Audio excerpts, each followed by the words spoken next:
Who talks about human rights? Who has habitually bombed children?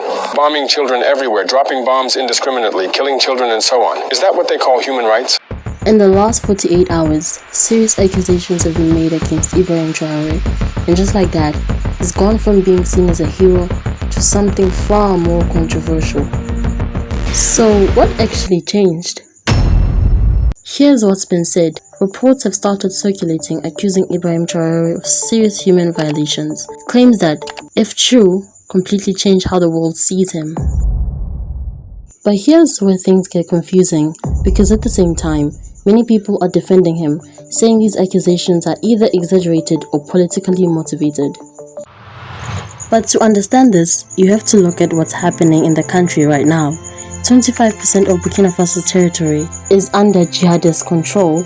It is estimated that 20,000 people lost their lives due to the ongoing insecurity threat since 2015. And in situations like this, decisions are often made under extreme pressure. Western media outlets wrote articles accusing Ibrahim Traoré of war crimes. There are claims that 1,800 civilians died under the junta's rule. It is estimated that the Burkina Faso military is responsible for more than 1,250 civilian deaths, and then the jihadists are responsible for a mere 545 deaths. When faced with this question, this is what the junta leader had to say. We ourselves, when we found VDPs involved in certain acts, they were put in prison. Those VDPs are in prison. They know where they are. And we have said, whoever this, it's not someone else. Listen, we are responsible. People accuse us, we conduct investigations. And very often we find that it's what we call treachery. The terrorists, they come, they carry out massacres in certain places, often wearing our uniforms. Sometimes people even say it's the army. And then they leave. They came wearing those uniforms, yes, but it's not us. They put on our flags, all our insignia, and then they come and do these things. This raises a much bigger question. Why are these accusations gaining attention right now? These accusations didn't just appear out of nowhere. They are happening at a very specific moment, when Ibrahim Traoré is gaining more attention both inside and outside Burkina. Ibrahim Traoré is transforming Burkina Faso, building factories, schools, nuclear power plants for energy independence, and took back the country's natural resources. In situations like this, narratives can become just as powerful as actions. In fact, in one of his statements, Traoré directly addressed this. We are fighting against terrorism to secure our people.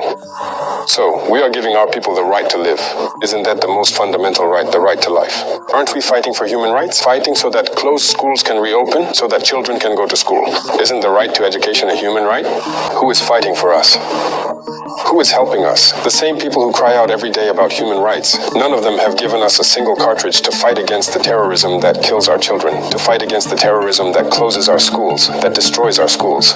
That means the terrorists are fighting against human rights, we are fighting for human rights, and they are the ones encouraging the terrorists. Who is fighting against human rights?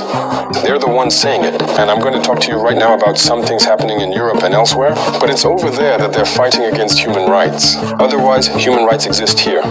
And remember something, human rights come from Africa. It doesn't come from somewhere else. It comes from Africa and West Africa here. Charters that spoke of human rights were here, in the AIS Confederation, more precisely in Mali. The Charter of Kurukafu, yes. So human rights were known by Africans. We were well organized, a well-structured society. Everyone had their rights, even women's rights. It is in Africa that women's rights existed. Elsewhere, they did not exist. And it's those people who can talk to us about women's rights or human rights, know any rights. Talks about human rights. Who has habitually bombed children?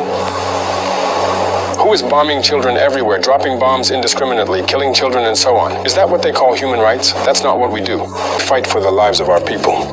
We protect them. Our soldiers die to protect them. We do everything we can to open our schools, to educate them. We do everything we can to support our farmers, to practice agriculture so that people have enough to eat. We do everything we can to dig wells so that people have access to clean water. It's fighting against human rights. It's them.